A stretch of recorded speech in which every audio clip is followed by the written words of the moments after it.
I'm going to introduce this idea called the unholy trinity of cyber threat actors. This isn't used across the industry sector, it's just something that I use and a way that I've always found useful to think about the three core sort of cyber threat actors that you see within cybersecurity. Alongside this, we're going to develop an understanding around motivation, capability, and intent, and how those three aspects map to those three categories of cyber threat actors. Okay, so I think it's pretty safe in the industry when you're speaking to people who are working in cyber threat intelligence or cybersecurity in general. Often the main starting point when you start to talk about threats, there's something that kind of everybody can agree on, is the three main categories of cyber threat actors. And these are nation-state-backed groups, cyber criminals, and hacktivists. Just as a quick nod to terminology, nation-state-backed groups have a number of interchangeable names, the most obvious one being APT, or Advanced Persistent Threat, or simply Advanced Threat. So nation-state-backed, APT, Advanced Threat, they're all really talking about the same thing, and that's groups of computer hackers who are working on behalf of a nation-state. At this point, I'm also going to introduce this model here. So motivation, capability, and intent. And this is really, in my mind, one of the big things that you can use to differentiate groups of hackers rather than just an arbitrary label to them. If you can examine them, then you start to see clusters in activity, tooling, behavior, what they're trying to do, that validates this idea of having sort of the unholy trinity. So, motivation. What is motivation? It's not a trick question. It's just why are you doing what you're doing? What makes you get up in the morning to do what you do? And across the unholy trinity, there's widely held belief that they're quite different in their motivation. So nation-state backed actors typically are stealing intellectual property information that can further a political aim. So their motivation is to further that political aim, and typically they're doing it through the theft of intellectual property rights. Cyber criminals, on the other hand, are not typically motivated by trying to further a nation-state goal. They may be patriotic, yes, but they're not trying to achieve, say, for example, the will of some bureau or something like that, or an intelligence agency. So what they're typically doing is what most criminals are trying to do. They're trying to gain money from their activities. They're trying to support themselves. They're trying to gain money from their hacking activities. Hacktivists are almost like the wild card, because what they're doing is they are pursuing political aims, but they're pursuing political aims that are often social justice aims. So, for example, environmentalism. There's been groups of hacktivists pursuing environmentalist issues for as long as I've been working in cybersecurity issues. What I would say is not all of these political issues that they're pursuing are wholesome. I have seen far-right activists. I have seen hacktivists that believe in some pretty fringe ideas. Or they're just doing it to cause chaos because it's fun. It's fun to stick it to authority, it's fun to stick it to the man, and that's called doing it for the lols. So what's the takeaway at this point? There are three generally understood categories of cyber threat actors out there. So nation states, cyber criminals, and hacktivists. And a good start to look at them is to break them down, looking at each of their motivation, capability, and their intent. So capability. This is, in my view, probably the easiest way to distinguish a group such as, say, for example, Anonymous and, say, some of the Russian Nexus affiliated groups, is just their overall capability to achieve the goals of what they're trying to do. Quick definition of capability, it could be as simple as just being able to achieve what you want to achieve. However, I'd like to offer within this context something a little more nuanced, and that's the actor's ability to achieve their intent. So in other words, what they're trying to achieve and their ability to be able to achieve that is what I'm saying is defining their capability. So again, when you're speaking to other industry professionals as well and working in these areas, there are a few things that are kind of held in common. One is that there are these three main groups of cyber threat actors, and two, that their capability stacks up somewhat like this. So what this graph shows is essentially the three main threat actor categories that I'm talking about here, and their level of capability. So at the bottom, you have hacktivists, who are generally seen as having the lowest level of capability, cyber criminal actors, who are seen as having the sort of mid-range of capability, and then nation state actors, who are seen as having the highest level of capability as well. This has actually entered the language of cybersecurity and hackers as well, with a term of derision being the term script kiddie. So what a script kiddie is somebody who doesn't really understand the technology they're using. They're just running automated programs to do hacking that they've downloaded from somewhere on the internet. It's an interesting term. If you take a step back and think about why this model, if this model is valid, if you think about a nation state backed group and the amount of resources that group would have to achieve its goals, that's always going to be more than a group of individually motivated computer hackers who are, for example, aligned behind a protest movement or something like that. It's that optic of resources that, in my view, dictates the capability that these groups have. So cybercriminals sort of sit in the middle because certain cybercriminal groups do have access to significant resources, both in terms of funding, support, people, technology, and they can drive forward with that and challenge some nation-state groups with their capabilities. At this point, I'd like to introduce another concept, another model that will help us understand a little bit more the aspects of these different hacker categories. So if we think about any system, it doesn't really matter what it is, but that system must have a few qualities to it to make it useful, to make it functional. And it has to be available. You have to be able to use that kind of technology. So think about a banking app, for example. You have to be able to get to it. That's obvious. However, it has to have some kind of integrity to it. The fact that it has some degree of stability, the fact that you can get to it, you can use it, that it'll commit transactions, and also that it'll have a degree of confidentiality to it as well. You don't want people knowing about that. If you knew that was being widely broadcast, you wouldn't use that system. So this triangle here is, again, another cornerstone of cybersecurity practice, and this is called the CIA triad. If you go out there and Google it, and you Google CIA, you may get the United States Central Intelligence Agency. That is separate. What this is a model for thinking about how a system works and how a system functions. The CIA triad, in turn, maps to really all of these areas, so motivation, capability, and intent. But it maps most closely, in my mind, to the intent of a threat actor. So when a threat actor attacks a system, they're seeking to have an effect on that system that is usually one of those three of the CIA triads. So take for example, a hacktivist. Their intent may be to knock a website offline that they don't agree with. Therefore, they're looking to compromise the availability of that online resource. It does map to capability as well, but you need to get a little bit more under the hood of an attack of a group to understand this as well. So conducting a DDoS attack is one thing.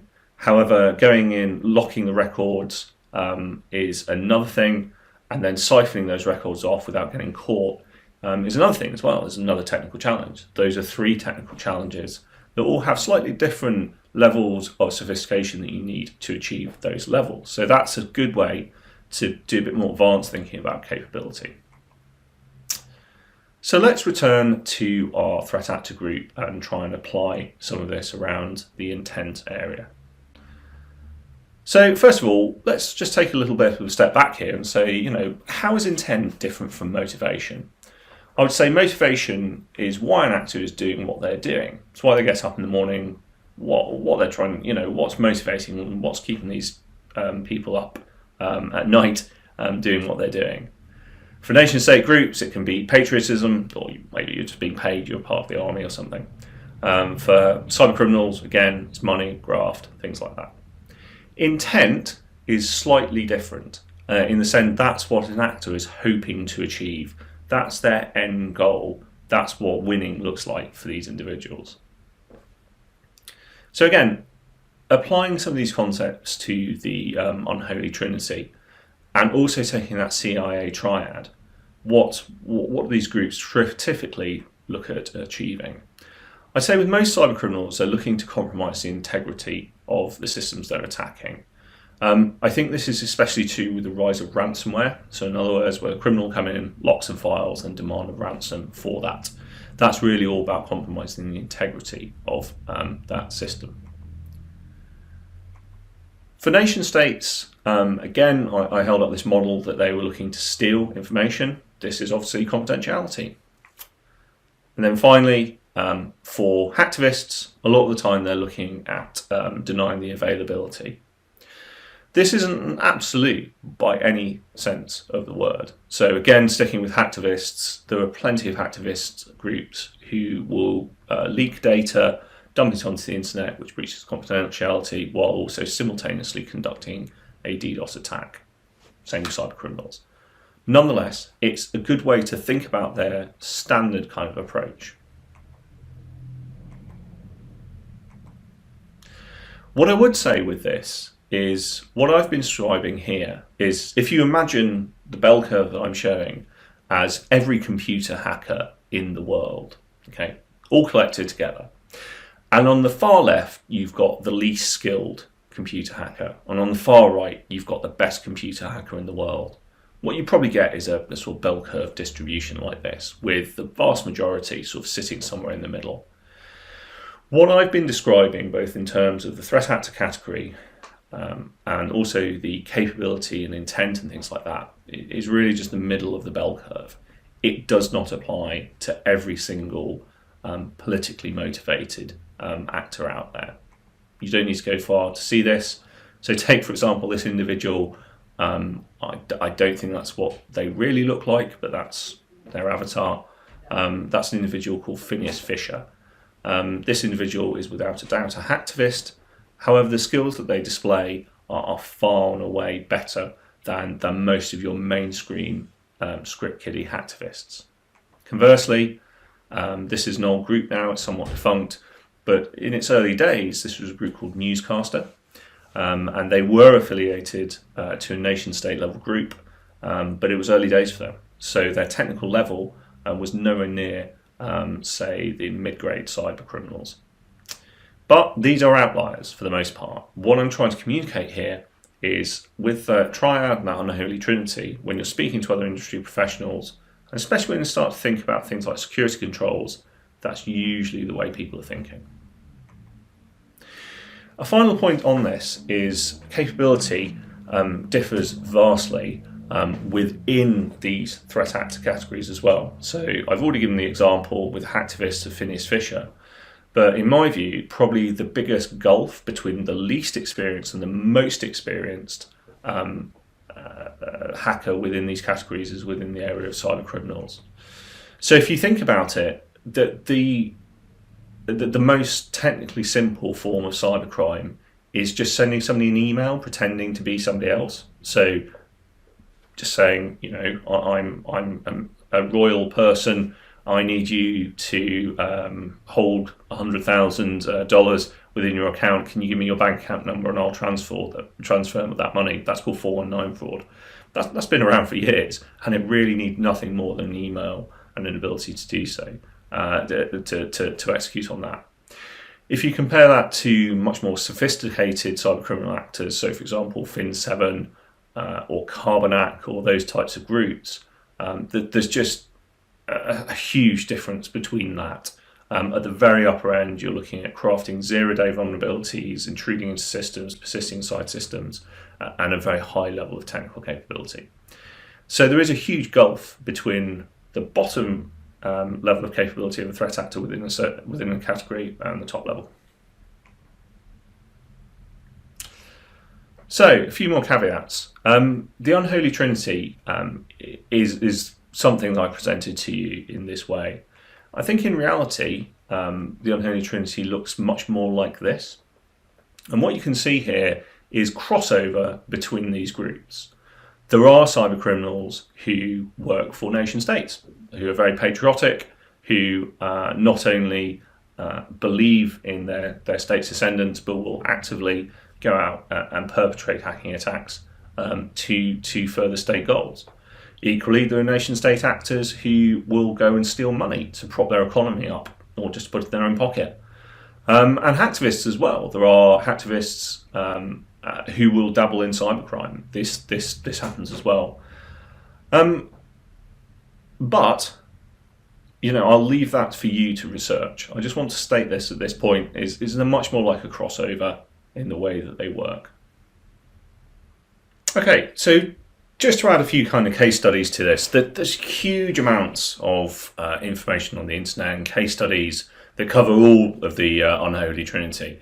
But I just wanted to call out a few kind of key case studies to add a bit of colour and also just to get you started so you can start going to Google and finding some of these groups. So for the nation-state-backed groups, probably the starting point I would say is Mandiant's APT1 report. It was a brilliant report. It is now. It's quite an old report now, but when it came out at the time, there was nothing really like it at the time. It was talking about nation-state espionage. It felt just so exciting reading it. It felt like reading something the CIA would produce or something like that, but it wasn't. It was a private sector company doing it. I remember the first time I read it. I was in the US at the time, and it was really, really kind of exciting reading about it. And it was all about APT1 was identified as the primary espionage unit for the People's Republic of China. It's still an amazing read to this day. However, it's not just China doing this kind of activity. And as part of a much more coordinated effort, you can go on to the FBI's Cyber Most Wanted list, which there are members of APT1 listed within the Most Wanted list. But as I said, it's not just China doing this. Virtually every nation state is involved in cyber espionage to some degree or another. Another touch point is APT28, or Fancy Bear, and this is associated with the Russian Federation. Again, not all cyber espionage groups are the same. The way they do things, in people they recruit, on approaches they take, on tools and tactics, techniques and procedures they use. Why don't you compare them? Why don't you look at the People's Republic of China APT1 and the Russian Federation's APT28?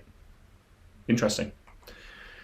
Turning to hacktivists, there's a number of groups that say they were the ones that started being hacktivists. But a good place to start and decide for yourself is Googling the cult of the dead cow. These were very much the prototypical hacktivists in the sense that a lot of the time they were operating not even on the internet. They were hacking off-the-shelf type of technology. They were quite open in who they were and what they were doing. And it was from that sort of genesis that you could actually argue cybersecurity kind of sprang from. Was typical guys in sheds listening to some interesting music and hacking then very basic computers. Of course, time has gone on, and the titular group for hacktivists is the Anonymous Collective. They've been around ever since I've been doing cyber threat intelligence, coming in many different forms, many different guises, and many different groups. Finding criminals. Cybercrime has developed massively, really, in the last sort of 10 years. We've already mentioned a few groups within this brief, so for example, Fin7. But another group that you should be having a quick look at is the Carbonap group, and also the Revel Sunderkivi, I can never pronounce that, but the Revel group, who were responsible for Colonial Pipeline ransomware attack, are good starting points to have a read on. So, in conclusion, what have we done and where have we started? So we use the term hacker to start with, and I think I always kind of wince a little bit when people use that term, because it's what type of a hacker is this? A cyber criminal? What's the capability? What are they doing? How do they work? So we changed that to this concept of a black hat hacker, and then that's been now changed to this idea of the unholy trinity and these three clusterings of actors, so nation state, cybercriminal, and hacktivist. Going alongside that, another way to benchmark these actors and to look at them is to look at their motivation, capability, and intent. And there's a few definitions there as well that you should probably learn. To finish off with this, I once had a very interesting conversation with a group of industry professionals who opinioned on one side that it didn't really matter about which group was attacking you. It only really mattered what they were doing on the network, because if you knew what they were doing, you could get rid of them, you could cut them out, and sort of get them out of the way. That was one opinion. The other opinion in the room was it fundamentally mattered who was attacking you and why they were doing it. And I think the answer lies actually somewhere in between. I don't think either of those points was entirely wrong or entirely right. The analogy that also came from that was that calling these threat actor groups cyber criminals, or saying, you have Fin7 or Carbonac and they use this kind of approach, is almost like a chess game or any other game. But if you think about a game of chess, certain pieces have certain capabilities and they're represented in a certain way. Therefore, the decision makers within that context know what those pieces can do and know how to guard against attacks from them.